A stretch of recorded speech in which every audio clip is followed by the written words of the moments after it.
is how Woodlock has fun. Man, what is that? It's beautiful. Dry. It's dry. Yes. It's in a different language, can't read it.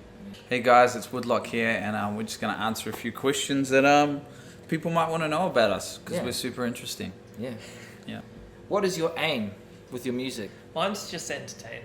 I love, playing live and.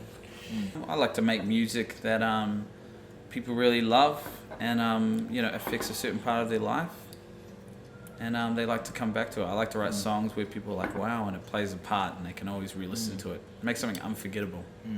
My aim with music would be, when you took the best, you did like 6. That's not fair. Be a big rock star, isn't it, Zach? Look, I'd be lying if I said I didn't want that. But no, I would say that my aim with music is, to sort of, honestly, it's more like journaling, and then when people relate to it, it's a really special feeling. It's pretty cool. It's like making stuff that's relatable and timeless. Is the goal, to create stuff that'll outlive us. Tell us a story or a fact about one of you that only the 3 of you would know. I can tell you one about Bowen. Right. He owns a lot of vehicles, but only about 30% of them work. So say maybe out of the 10. Bowen is No, if we count your dad's stuff, the Bowen ones is that a man projects. Bowen is a man who gathers broken things and nurses them back to health, like people. 30% of the time. 30% of the time. Well, he gathers lots of broken things and then uses all the broken things to create one. To make one thing. Okay, Yeah. Oh, that's jeez. kind of cool. I got one. I was going to say it about myself. I have a weird OCD that I've had since I was little, where I need to do things in 3 lots of 3, and then I take a breath and do a final 3. For example, before I would go to bed at night, a lot younger, and still now when I get a bit stressed out, I would have to turn the taps and every light off and every door in the whole house, and I do it in 3 lots of 3. So I'll be like 1, 2, 3, 1, 2, 3, 1, 2, 3, 1, 2, 3, and then that would be ready, and I would know that was whatever it was. Penny! Penny! Penny! All right. What about Zach? Moving along. I feel like Zach, I got one for Zach. No, that's a good one. Zach loves D&D. Oh, there you go. He's a big fan of it. I did a little while with him with a couple friends back in the day, but the commitment wasn't. I didn't enjoy it as much. But Zach loves to get like the vocoders and do the 3D printing and create these worlds and have a good old time with his mates. Yeah. I got one of the best compliments. People said that all the characters that I made, they're super memorable. Like every single one of them, everyone's like, oh my gosh, like you create the most memorable characters. Yeah, it's another form of creativity outlet. I thoroughly enjoyed that aspect of it. Yeah. If someone said one of you is the Joker, one of you is the brooding serious one, and the other is the brains, who would you each say is who? Ooh, I feel like I'm the brains, for sure. The brooder. Don't want to hear what you think about that. The brooder, I know Izzy, and the serious one, Zach. Who's the Joker then? Oh, yeah. Oh, You made one up. yeah, okay. Oh, the brooding serious one is Zach, and the joke is Izzy. Yes. Izzy cracks me up. He's funny pretty guy. funny dude. I'm pretty funny dude. Yeah, it's hilarious. Who's the Joker? I would say I'm the Joker.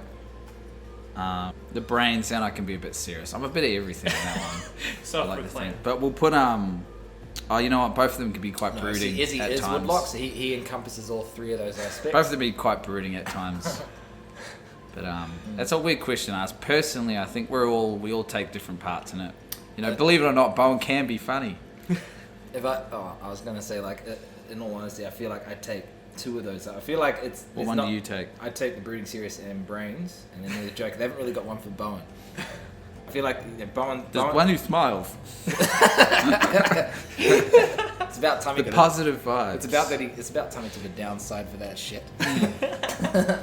Hands up on who. Or like point to who you think the Joker is. I would be the Joker. Yep. And the brooding serious one.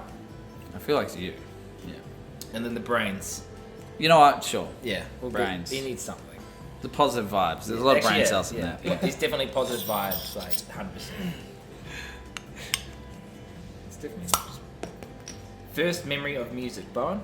Ooh, when I was young, it would have been at my auntie's house. She was in a band and they had a drum kit there. and I was mesmerised by the drum kit.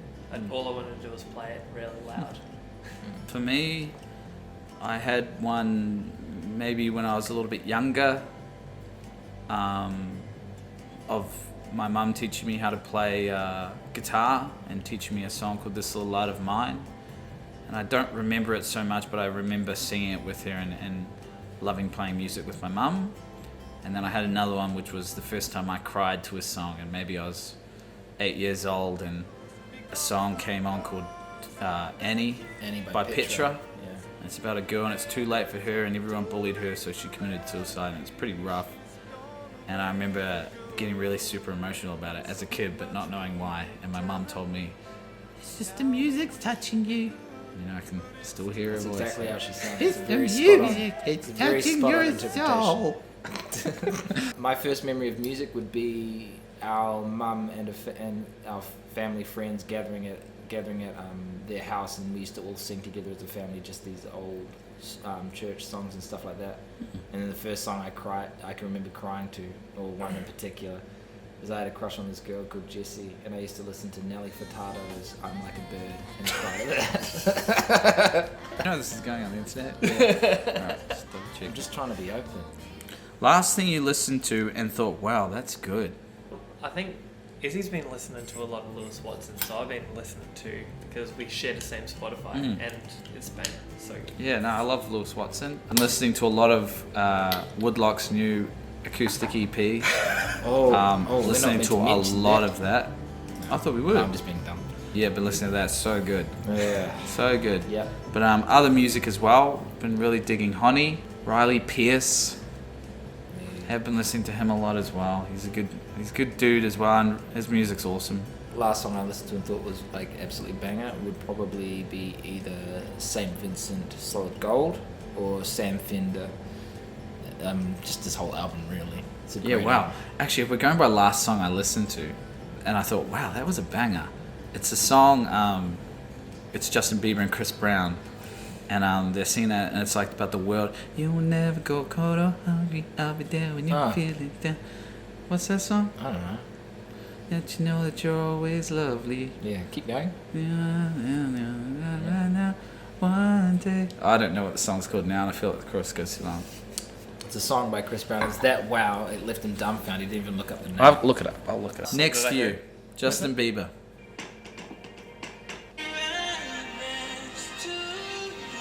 Oh yeah.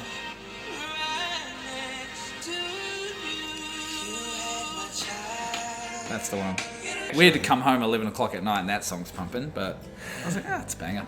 If you had to wear one outfit every day, what would it be? So, I just got this jumper from Silent Theory maybe a couple months ago, and it has quickly become my favorite jumper. I think we're all wearing our Silent Theory clothes today. It's my favorite. Super comfy, nice and warm. I don't like too warm for winter, like something that's a little bit breathable. Almost turtlenecks, which, you know, I'm not winter born. That's a preference. My neck's too short. Like, if I go shorter, my face will look like Just a like thumb. a thumb. Just looks like a thumb poking My out. face Like- looks like a You know, thumb. fingerless gloves? And like... Exactly. I look like a fingerless glove. My face tends to look like a thumb. That's what happens whenever we go to photo shoots. We have to explain to our photographer, be like, look, Izzy's a bit self-conscious There you because go. he said if you take photos front on, he looks like a thumb. That's I'ma show why. you. This That's is- actually why most of the time he wears glasses, Let me just show you. to break it up a little bit. Zach, can you get it up right up on that screen and put your thumb like on it, and then you can closer, so you can get it rip. See, like, see that? Yeah. Mine's my Silent Theory hoodie. I love Sounds it. like we're ripping them No, hard, but no, it's I like love the it. It's best, yeah. actually the best. It's the best, but I love my work boots as well. I know it's not probably the most fashionable, but if I had to do one, outfit for the whole world, I would It'd be like... your Silent Theory hoodie and your work boots. And your work boots, Just and some nude. jeans, some Levi's jeans. Bowen likes to feel the breeze. Yeah. Just the Silent Theory jumper and his boots. The rest of it, just keep it easy. What about you? Sorry, I'm gonna have to rep the same thing. I love this outfit. Whenever I have to dress up, this is exactly what I wear, almost every time. All right, thanks for coming. And yeah. Just gotta see if they can